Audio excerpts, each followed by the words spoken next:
A vida parece para você uma batalha e a qual está se avolumando e você vem perdendo? Pergunto, como achar na sua fé cristã esperança para lutar nos piores dias da sua vida?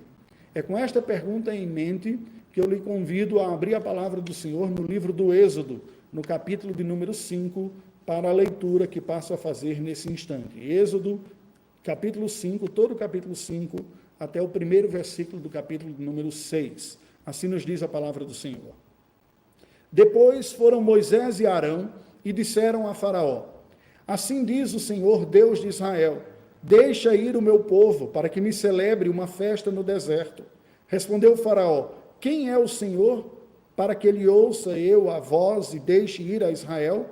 Não conheço o Senhor, nem tampouco deixarei ir a Israel.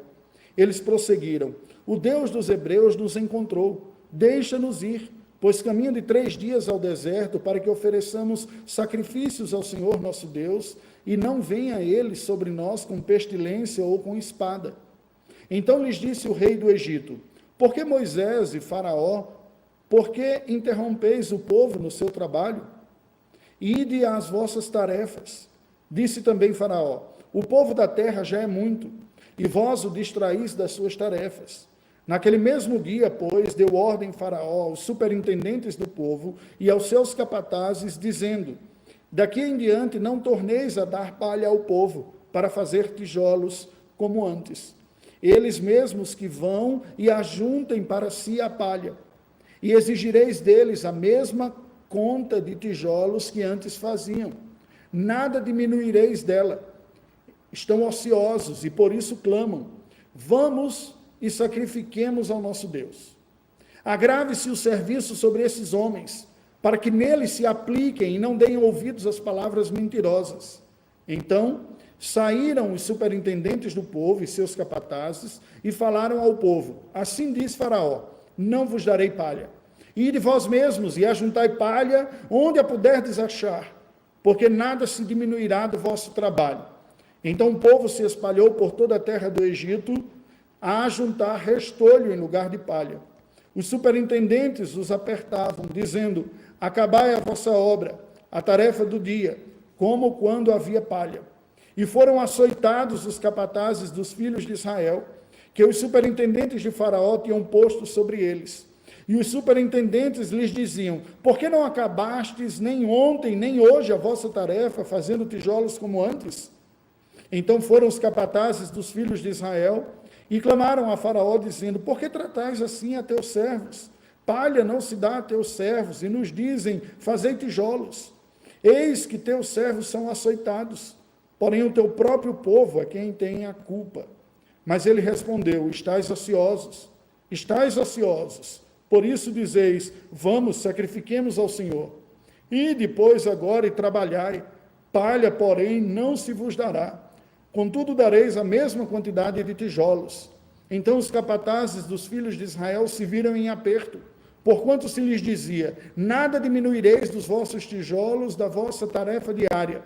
Quando saíram da presença de Faraó, encontraram Moisés e Arão, que estavam à espera deles, e lhes disseram: olhe o Senhor para vós outros e vos julgue, porquanto nos fizestes odiosos aos olhos de Faraó e diante dos seus servos, dando-lhes a espada na mão para nos matar. Então Moisés, tornando-se ao Senhor, disse: ó Senhor, por que afligiste este povo? Por que me enviaste? Pois desde que me apresentei a Faraó para falar-lhe em teu nome, ele tem maltratado este povo, e tu, de nenhuma sorte, livraste o teu povo.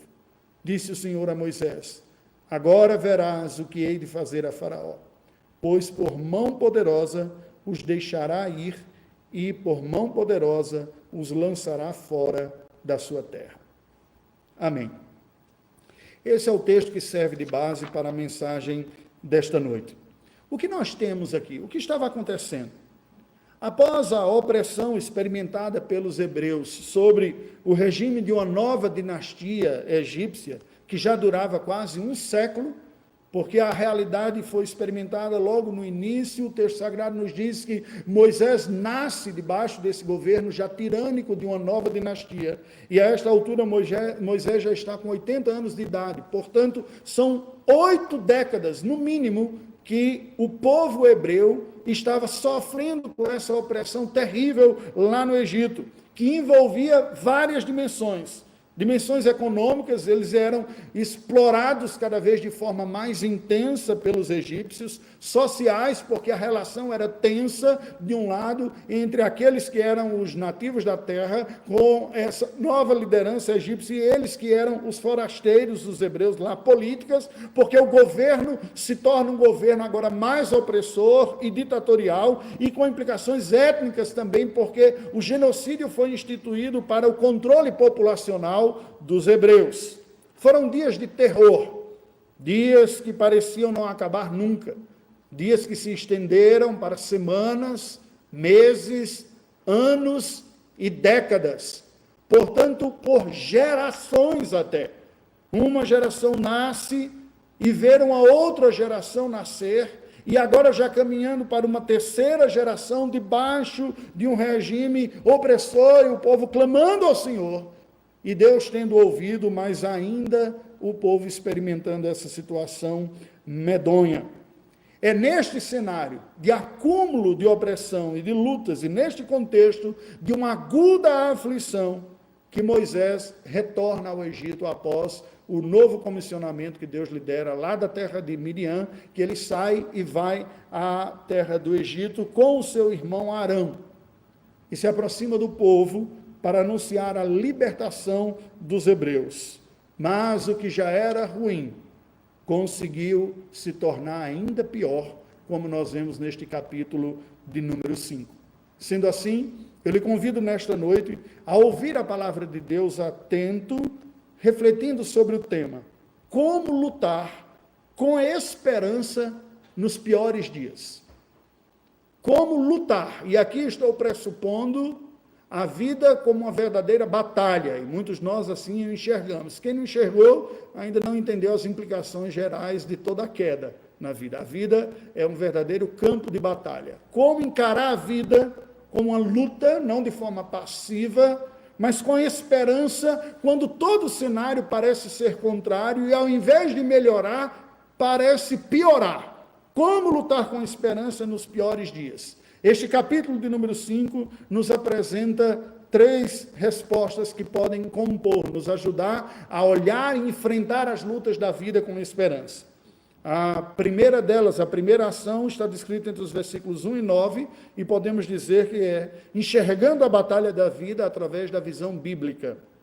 Vejamos, entre os versículos 1 e 5, nós lemos o seguinte: nos versículos 1 e 2, Moisés e Arão rogam a Faraó a libertação do povo para descer e celebrar o Senhor no deserto. Ele diz: olha, nós viemos aqui para que você libere o povo hebreu, para eles irem ao deserto e adorarem ao Senhor lá no deserto. O Faraó ouve aquilo e responde dizendo: eu não conheço esse Senhor de vocês, não sei quem é, o povo não vai. Entre os versículos 3 e 5, nós vemos então uma petição. Moisés e Arão falam a Faraó novamente e diz: olha, se você não deixar, o Senhor Deus vai castigar você, vai punir. Ele está ordenando que liberte o seu povo para adorá-lo no deserto. Faraó então se ira, um governante máximo, tido até como divino, sendo confrontado com uma ordem de líderes de escravos, se ira e diz: olha, vocês estão distraindo o povo do serviço deles. Este papo aí de sair para adorar no deserto não vai acontecer, está perdendo foco, está causando confusão, mostrando claramente uma leitura utilitarista da realidade e dimensão puramente econômica e exploratória. Estes versículos 1 e 5 nos mostram o confronto da religião libertadora, que aqui está representada por Moisés e Arão, com governos tirânicos opressores. Governos que olham para o povo apenas na utilidade que eles possam oferecer. Um ensinamento bem distinto daquilo da palavra de Deus, que coloca que o Senhor institui autoridades sobre a população, para que estas autoridades governem para o bem de todos. Quando governos se afastam desta perspectiva e não se veem servos da população, mas senhores que são servidos da população, vão se tornando tirânicos, autocentrados, egoístas, usando a coisa pública para o seu próprio benefício e vendo na população fontes do seu benefício e nem mesmo reconhecendo direito da parte deles, mas se vendo indignados quando algum nível de contestação vem e quando alguns direitos são reclamados. Nos versículos de 6 a 9, ainda dessa primeira parte, nós vemos uma intensificação da opressão popular, ou seja, da opressão sobre o povo como recurso repressor. Veja o que nos diz. No versículo 6 a 9, Faraó então ordena uma mesma tiragem de tijolos de adobe, mas agora incluindo a busca da palha, justificando ociosidade. O que é que nós percebemos aqui? Nos tempos antigos, em algumas civilizações antigas, algumas ainda contemporâneas, no continente africano, como é o caso do Egito, norte da África, ainda há a prática da construção de casas feitas por adobe. Nós, contemporâneos e urbanos, modernos, não conhecemos bem isso. O Adobe que se conhece é o Adobe, o aplicativo, né? O leitor de PDF. Fala Adobe, muitas pessoas nem sabem o que é. Mas Adobe aqui é um estilo de construção peculiar em que tijolos são feitos com barro e palha, a palha dando a liga para juntar isso aqui, mas eles não são cozidos, diferente dos tijolos tradicionais que são cozidos, ele aumenta a resistência. O adobe, então, é uma massa de barro prensada, cujas fibras da palha dão esta liga. Ela é um pouco mais frágil.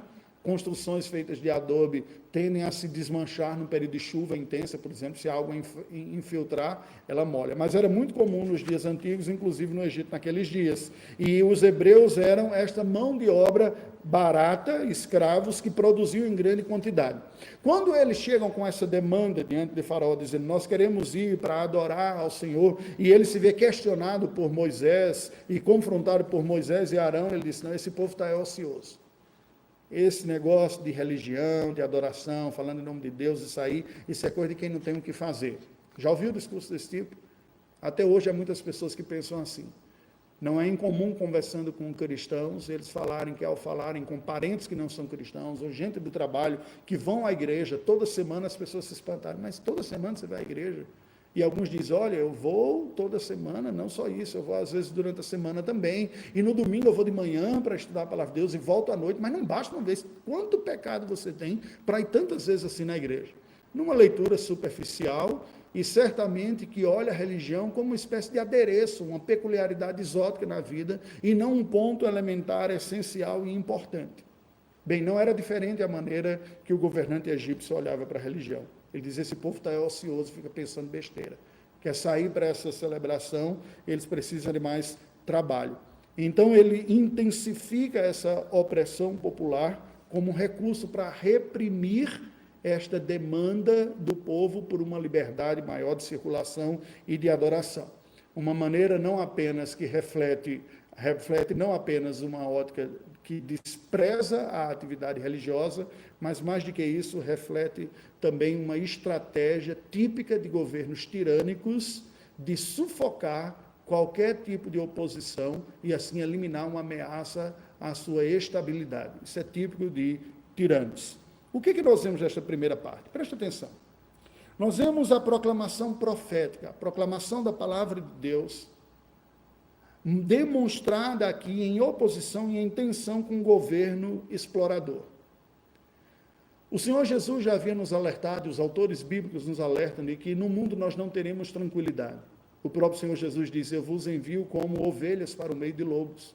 Não vos escandalizeis, porque se perseguiram o Filho do Homem, muito mais vos perseguirão também. Entretanto, a igreja do Senhor, preste atenção a isso, sempre terá diante de si pelo menos duas opções diante dos obstáculos de uma sociedade que não é cristã e que não segue a Deus. A primeira delas é atenuar, negar ou diminuir essa oposição, nem dando tanta importância, fugir dessas tensões e desses conflitos como se eles não existissem, ou tentar de alguma maneira amenizar essa tensão. Pode ser que num momento mais superficial e brando se consiga algum sucesso, mas não sem sacrificar o caráter natural de testemunha cristã que todos nós temos. Isso pode ser experimentado no ambiente de trabalho, pode ser experimentado no ambiente familiar, ou pode ser experimentado, por exemplo, no ambiente educacional. Quantos não são os jovens que se envergonham de sua fé quando entram na universidade e preferem não declarar a fé no Senhor Jesus Cristo para se manterem mais em paz com aqueles que são opositores e críticos da fé? A outra postura é a postura demonstrada aqui por Moisés e por Arão, que é assumirem a coerência da vida e entenderem que são servos de Deus, testemunhas do Senhor, chamados para dar testemunho do Senhor e que encaram a realidade com realismo. Desculpem o pleonasmo aqui. Encaram o cenário ao seu redor com realismo. Preste atenção. A Bíblia nos diz que o mundo jaz no maligno e que o mundo fará oposição à verdadeira piedade, à igreja do Senhor.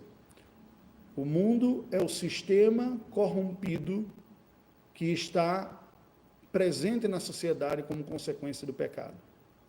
Enxergar isso, e não apenas nisso, mas como nos diz a palavra do Senhor, reconhecer os três inimigos constantes que nós temos: a carne, o mundo e o diabo. Como é que nós enfrentamos os piores dias? Essa pergunta. Como é que nós lutamos nos piores dias? A primeira coisa que nós necessitamos é enxergar a batalha da vida através da visão bíblica. E qual é a visão bíblica? O mundo jaz no maligno, o mundo está quebrado pelo pecado, está afetado pelo pecado. Aqui não é um paraíso e nunca será. Muitas vezes nós abrigamos uma ilusão de que construiremos uma espécie de paraíso na terra e que nós vamos ficar bem se evitarmos pontos de tensão, por exemplo. E aí muitas pessoas se omitem da fé. Mas circunstâncias agudas são recado. Não é aqui, de que nós não desfrutaremos de plena paz neste mundo caído nesta condição. Há inimigos externos fortes, como na sociedade, neste exemplo, o mundo, que às vezes se mostram mais intensos no seu combate à igreja, às vezes menos intensos, mas nunca em paz com a fé. Porém, preste atenção, os efeitos da queda não são apenas externos, eles também são internos. A luta e a oposição contra Deus e o seu reinado está dentro de nós, em nosso próprio coração, mesmo no daqueles que já se converteram, nasceram de novo. São resistências à vontade de Deus e à governança do Senhor. É o ego querendo dizer: assim controla a minha vida, eu me sinto desprezado, eu sinto que não tenho alegria e o prazer, eu tenho direito a estas coisas. E mesmo cristãos se lançam e caem em tentação, se lançam à busca de seus próprios prazeres e pecam contra o Senhor Deus. E há seres sobrenaturais, os anjos rebelados, o diabo e seus anjos e seus demônios, que são seres que se opõem também, que nós não vemos com os nossos olhos, não ouvimos, não interagimos com os nossos sentidos, mas estão por aí também. A segunda lição que o texto sagrado nos dá: como nós lutamos com esperança nos piores dias. Se em primeiro lugar precisamos enxergar a batalha da vida com a visão bíblica, o mundo está afetado pelo pecado, toda a criação está afetada pelo pecado, é preciso entender que não há paz deste lado da vida, aqui embaixo do sol. O segundo ponto, é necessário reconhecer a natureza espiritual da batalha da vida. Preste atenção, é necessário reconhecer a natureza espiritual da batalha da vida. Isso está descrito entre os versículos 10 e 21. Dos versos 10 a 14, nos diz que os superintendentes do trabalho entre os hebreus exigiram a nova meta, que era manter a meta da produção dos tijolos de adobe, só que era a palha. E eles açoitaram os capatazes: vocês não estão atingindo a cota, a meta. E numa medida que o governo opressor, não tinha nada de direitos humanos aqui, eles vinham a ter uma reprimenda aos capatazes e os açoitaram. Nós vemos aqui a punição desses líderes imediatos como uma estratégia de propaganda de intimidação, muito comum a governanças intimidadoras. Agora, preste atenção. Isso não se trata apenas de governos políticos. Qualquer tipo de liderança pode se distorcer do propósito original do Senhor e se tornar uma liderança opressora e maligna. Qualquer uma. Famílias disfuncionais, cujo pai usa a sua força não para proteger e cuidar dos seus, mas bate nos seus filhos, abusa de sua esposa e inflige medo à sua própria casa. O que é isso senão um abuso? E quando se vê ameaçados, criticados por aqueles que deveriam amar e proteger e que deveriam lhe oferecer um retorno da sua governança, num bom e saudável relacionamento familiar, a comunicação, o canal de comunicação é aberto e é ambivalente. Tanto a instrução é passada dos líderes, dos pais, quanto aos pais, quando os pais erram também, em respeito e em amor. Mas a capacidade de ouvir, de dialogar, marca a saúde de relacionamento, inclusive entre pais e filhos, patrões, empregados, seja em relações forem. Quando essas estratégias são usadas, elas mostram, preste atenção, muito mais do que uma perversão estrutural, muito mais do que um desmando governamental, ela mostra uma rebelião espiritual, uma corrupção na natureza do exercício destas funções, que é uma rebelião contra Deus e é um problema moral, é um pecado diante do Senhor. Os versículos de números 15 a 19 dizem que os capatazes então foram reclamar da situação, francamente, dizendo, não, você não ordeira, mas eles está impossível cumprir essa meta. Acusar os hebreus de ociosidade porque eles não querem ir a adorar foi a resposta de Faraó. O que os capatazes foram fazer lá foi dizer, não está sendo possível cumprir essa meta, está muito pesado.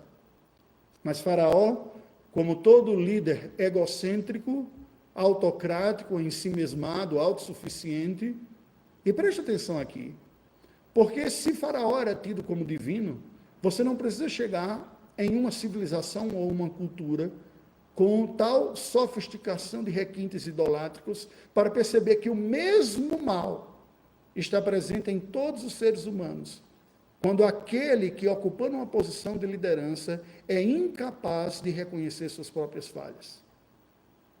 É a mesma idolatria de Faraó. Você, pai ou mãe, não consegue ouvir da parte dos filhos uma fala que aponte a uma postura equivocada, um pecado, se vê ameaçado na sua autoridade, reage com brutalidade, com rudeza, você está incorrendo na mesma maldade. Quando o professor não admite uma falha em alguma informação que um aluno lhe apresenta, quando um coordenador de alguma programação não admite que alguns de seus liderados lhe propõem um caminho melhor de fazer um trabalho, em cada uma destas situações, nós vemos um ego inflado, centrado no trono da própria existência, com a visão maximizada de si mesmo e, portanto, um autoendeusamento que se vê incapaz de aceitar as críticas e que toda crítica é interpretada como mal no outro e não em si mesmo. É o que ocorre aqui. Entre os versículos 15 e 21, nós vemos então que há uma intimidação eficiente, às vezes, a estes líderes imediatos. Aquelas pessoas que eram os porta-vozes da insatisfação da população e que, por sua vez, eram aqueles que representavam as decisões dos governantes, aqueles que mediavam isso aqui. O que é que nós conseguimos perceber, portanto, desta segunda porção? A vulnerabilidade desta classe mediadora, daqueles que tentam resolver estes conflitos, daqueles que são porta-vozes, são denunciadores dos desmandos, daqueles que assumem corajosamente a postura de denunciar o que está mal e chamar para a correção. Há uma vulnerabilidade, porque há um problema espiritual. Nós aprendemos, portanto, que nessa luta da vida, nós temos que perceber mais do que problemas pessoais, mais do que uma batalha contra indivíduos, existe um problema espiritual permeando toda a realidade. Líderes que não aceitam seus erros, subalternos que não conseguem se manifestar de forma saudável, demonstram fragilidade espiritual. nós estamos em batalha. E por fim, o terceiro ponto, como lutar com esperança nos piores dias, enfrentando a batalha da vida com a arma da oração. Isso está descrito nos 3 últimos versículos, versículos 2, 23 e versículo 1 do capítulo 6. Nos versículos 22 e 23, nós lemos Moisés questionando a aflição acentuada. Numa pergunta sincera, ele retorna ao Senhor e ele diz: ó Senhor Deus, por que afligiste este povo? Por que me enviaste? Moisés não consegue entender novamente. Eles já tiveram uma crise profunda 40 anos antes, quando tentam libertar e nada deu. Eu fico imaginando se não tinha na mente de Moisés uma sensação, mas de novo não vai dar certo. De novo as coisas não vão acontecer, de novo eu vou falhar como liderança. O que está acontecendo aqui? Só que diferente de Moisés de 40 anos antes, que foge para Midian, este Moisés de agora foge para o lugar de oração, para buscar a Deus, e questiona ao Senhor: o que está acontecendo, Senhor? E ele apresenta a Deus a sua dúvida, a sua queixa. Ele apresenta ao Senhor aquilo que lhe atormenta. Ele diz: porque desde que me apresentei a Faraó para falar-lhe em teu nome, ele tem maltratado este povo, e tu de nenhuma sorte livraste o teu povo. Moisés apresenta a Deus em oração o que ele tem feito, dizendo: não me parece. No versículo 1 do capítulo 6, nós vemos a resposta de Deus a Moisés. O Senhor fala a Moisés o seguinte: agora, Moisés, você verá o que eu hei de fazer a Faraó. Pois por mão poderosa ele os deixará ir, e por mão poderosa os lançará fora da sua terra. Deus repreende a Moisés que espere e fala para Moisés, exorta e lhe estimula, responde, melhor dizendo. Deus responde a Moisés, dizendo que ele espere para ver o que ele, o Senhor, fará, e que mostrará a Faraó e a todo o povo a sua libertação. A intercessão de Moisés e a resposta divina nos ensinam muito. E preste atenção, eu me dirijo a você em especial. Como você interpreta o lugar e a importância da oração na sua vida? Qual é a importância que você dá à oração? Qual o sentido que a oração dá? Qual a vitalidade que a sua oração possui? Aprendemos desta oração de Moisés, como dos servos de Deus na Escritura Sagrada, como um todo, que a oração representa sinceridade, intimidade e ousadia, decorrente destas duas verdades anteriores, da sinceridade e da intimidade. A oração é um instrumento poderoso de libertação. E muitas vezes aqueles que sofrem, que estão no segmento religioso, numa tradição mais racional e mais lógica, perdem de vista esta importância da prática de oração, não simplesmente como uma prática de obediência àquilo que a Escritura diz. Não é incomum nós percebermos crentes sinceros, que creem em Deus, que fazem uso da oração, mas as suas orações parecem não ter vigor, vitalidade, crença e sentido. Parece que oram assim, simplesmente em obediência ao que Deus ordena na sua palavra, mas não lhes confere vigor, coragem, esperança e sinceridade, como está presente nos servos do Senhor. Preste atenção, a oração é um instrumento poderoso de libertação. Primeiro, da libertação pessoal. Quando nós somos libertos dos nossos temores, dos nossos males, apresentamos para o Senhor aquilo que nos aflige, o que significa dizer que dizemos para o nosso próprio coração que há um poder maior do que o que nos assusta, que é o poder de Deus. Quando oramos com sinceridade, com fervor e fé, é isso que ocorre.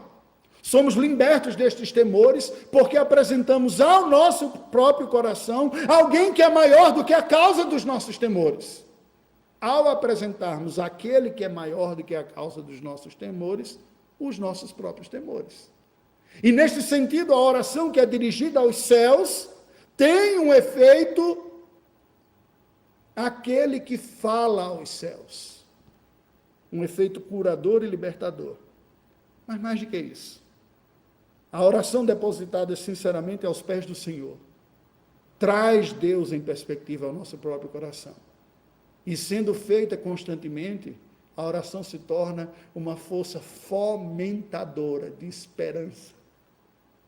Porque ela nos faz lembrar o tempo todo de que Deus é maior do que a causa que nos aflige. E esta oração compartilhada. Quando pedimos oração, não simplesmente como quem quer resolver problemas, que é o mais típico, é a forma mais comum de ouvirmos orações. E que, num certo sentido, pare para pensar, não difere da prática de oração de nenhuma outra religião. Se você esquecesse que é um cristão que está fazendo o pedido de oração, e você comparar com um pedido de oração de um muçulmano, você comparar com uma prática de oração hindu, ou seja lá qual for, você vai ver simplesmente petições para resolver problemas. Não faz diferença só porque a divindade é diferente. A maneira de olhar para esta prática é igual. Mas a oração libertadora é a oração que traz também ao nosso coração o Deus a quem nos dirigimos. E ela nos fomenta a esperança. E ela contagia os outros, porque o pedido de oração não é só aquela lista cansativa e desmotivadora de uma série de pedidos, ela se torna uma oração de esperança, diz, vamos orar por isso, e o outro conta para o outro, eu estou orando, tem me animado, o Senhor tem me fortalecido, e aquilo vai influenciando positivamente outras pessoas, alimentando a esperança. Qual é a mensagem desse texto? A mensagem original desse texto é a seguinte: a libertação que Deus traria e trouxe ao povo hebreu, livrando-o da tirania opressora no Egito, ocorreria como resultado final do triunfo da graça divina em resgatar o seu povo, vencendo o aprofundamento da tirania, os boicotes à classe mediadora e a teologia utilitarista e acovardadora, também em resposta à oração intercessória vital, sincera e revitalizadora. Agora preste atenção à prática de Moisés, profeta que vai a Faraó e fala, e vai aos hebreus e anuncia quem Deus é, comunicando o propósito divino de libertação do seu povo da aliança. No seu caráter sacerdotal, intercedendo com intimidade e em fervor na oração. Isso nos mostra que Deus tem um padrão de realizar a sua libertação, que é um padrão de utilizar-se por instrumentos mediadores, que absorvem este papel e esta função de mediarem esta graça libertadora de Deus.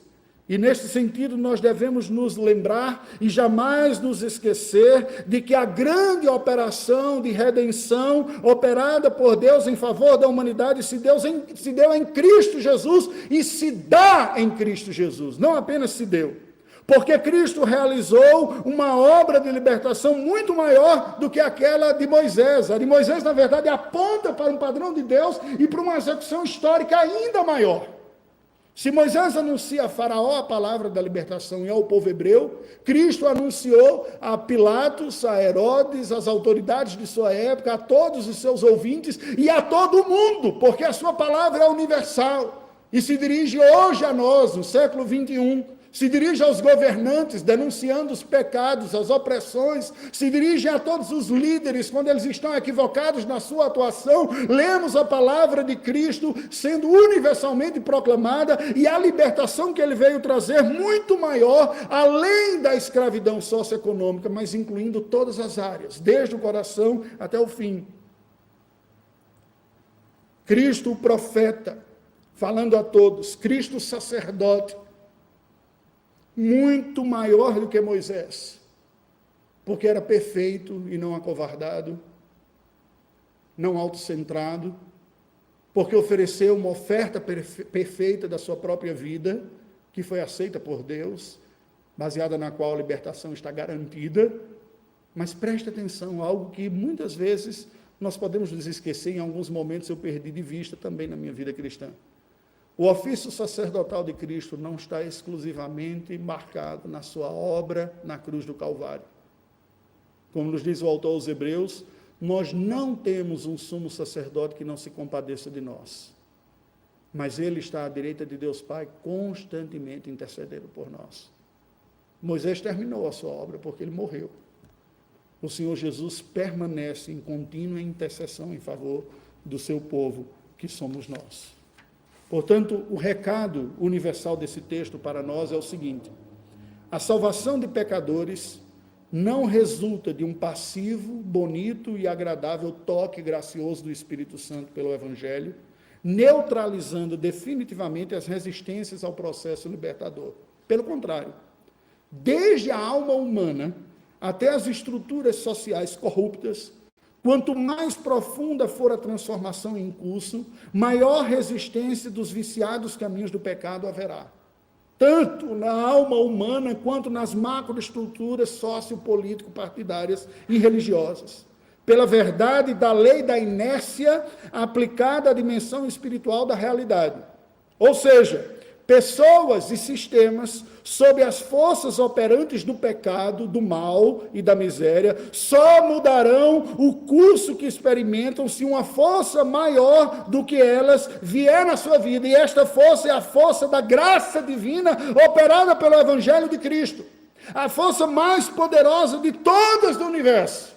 Como diz Paulo escrevendo aos Romanos, não há poderes, nem alturas, nem principados, nem coisas do presente, nem do porvir, nada poderá nos separar do amor de Deus que é em Cristo Jesus. Não importa a força da opressão, não importa a força maligna, quando conhecemos uma força maior, a do poder de Deus, ela tem o poder de mudar o curso da nossa vida, e a rota do mal que havia e do pecado, e nos libertar dela.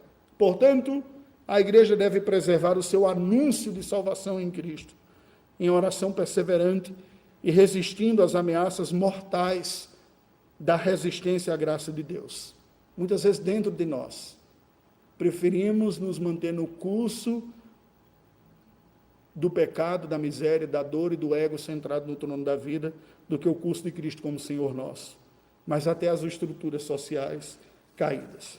Para concluir, a obra de libertação de escravidões malignas, sejam em quais níveis forem, terá inicialmente uma resistência ameaçadora do mal, como ocorreu lá no Egito, com o faraó, dizendo, não, vocês não vão sair não, pelo contrário, vai ficar pior. E num primeiro momento piorou mesmo. Assim ocorreram com os gangsters, que ameaçavam de morte quem queria sair da família maligna. Assim ocorre com as tiranias políticas, que quando pessoas questionam esses governos, eles ameaçam com prisão, tortura e morte. Assim ocorre com maridos violentos, quando a mulher reclama e chora, ele diz, eu vou bater mais ainda em você. Assim ocorre com os maníacos, com exploradores sexuais, se você contar o que está acontecendo, eu vou violentar também a sua irmã e o seu pai, os violadores de crianças, assim faz. Assim ocorre com os sistemas sociopolíticos, relações sociodomésticas, psicodependentes, quando um começa a ameaçar mudar isso, o outro ameaça a moral interna, os vícios, as pessoas não se libertam. Contudo, Cristo é o verdadeiro e final libertador, e nós devemos nos submeter a Ele, porque a força que vem dele é superior a todas as forças do mal que venham a nos ocorrer. Temos o recurso da oração intensa, sincera, insistente, vital, para colocarmos o nosso coração no curso da cura, da graça de Deus. E isto é essencial nesse processo. Sendo assim, eu lhe convido a orar ao Senhor nesse instante. Vamos buscar a Deus em oração. Ó Deus bendito, tenha misericórdia de nós, Senhor. Não é incomum nós sentimos medo por ameaças do mal, por dores e circunstâncias difíceis em nossa vida. Nos escondemos, somos tentados a fugir ou enfrentarmos loucamente e insanamente tais circunstâncias. Mas Tu és a nossa proteção, Senhor Deus.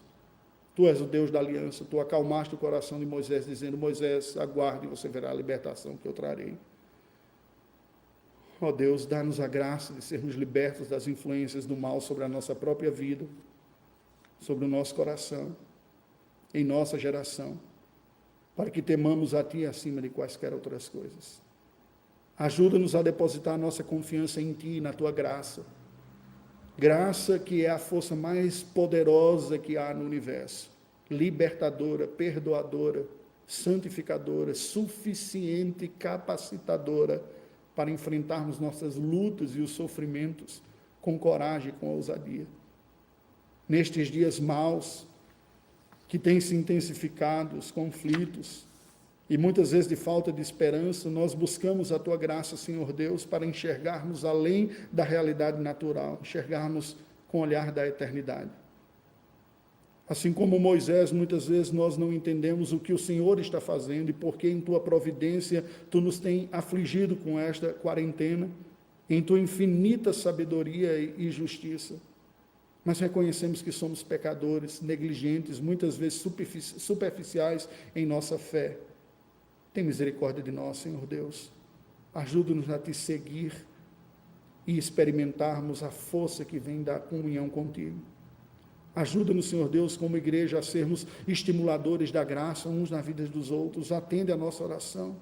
Ensina-nos a orar. Dá-nos a força e a graça para nos dispormos para lutar contra toda e qualquer escravidão maligna que nos sobrevenha. Quer sejam dentro de nós pecaminosas, quer sejam fora de nós, nas estruturas sociais e políticas, quer sobrenaturais. Santo Deus, socorre-nos. E nós te louvamos porque a prova da tua boa bondade tu já nos deste através do teu Filho Jesus Cristo. Em nome de quem oramos. Amém.